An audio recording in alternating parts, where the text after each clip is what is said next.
Cricketer Mohammad Siraj का हैदराबाद में शानदार इस्तकबाल, भारी रैली का एहतमाम। हिंदुस्तानी क्रिकेटर मोहम्मद सिराज का जुमा को हैदराबाद पहुंचने पर पुरतबाक इस्तकबाल किया गया। स्टार फास्ट बॉलर गुज़िश्ता माह T20 वर्ल्ड कप 2024 में हिंदुस्तानी क्रिकेट टीम की फतेह के बाद पहली बार हैदराबाद पहुंचे और शायकीन ने उन्हें हीरो का खिताब दिया। फाइनल में कामयाबी पर क्रिकेट के शायकीन ने मोहम्मद सिराज को खुली जीप में मेहदीपट्टनम के सरोजनी देवी हॉस्पिटल से मासाब टैंक ग्राउंड तक भारी रैली निकाली, जिसमें हजारों अफराद ने शिरकत की। हिंदुस्तान के वर्ल्ड कप जीतने वाले स्क्वाड में शामिल होने वाले हैदराबाद क्रिकेट एसोसिएशन से मुंसलिक वाहिद क्रिकेटर सिराज के इस्तकबाल के लिए शायकीन बड़ी तादाद में जमा हुए। सिराज सुपर 8 और नॉकआउट गेम्स के लिए प्लेइंग 11 में जगह बरकरार रखने में नाकाम रहे, लेकिन 3 इनिंग्स में 2 फील्डिंग मिडिल्स और 1 विकेट के साथ हिंदुस्तान की कामयाबी में अहम किरदार अदा किया।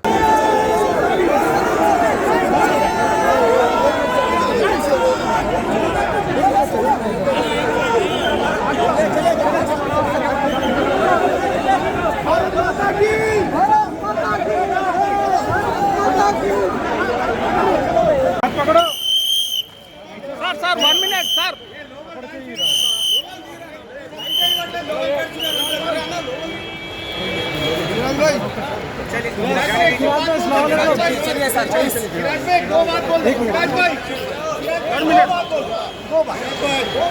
आप किस तरह से सर 1 मिनट की खुशी किस तरह से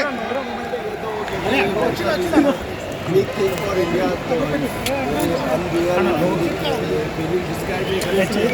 ये काफी टाइम से लोकल कितना पैटर्न है ना आगे के लिए, बट 11 साल लोगों को वेट करना पड़ा है चीज़ के लिए।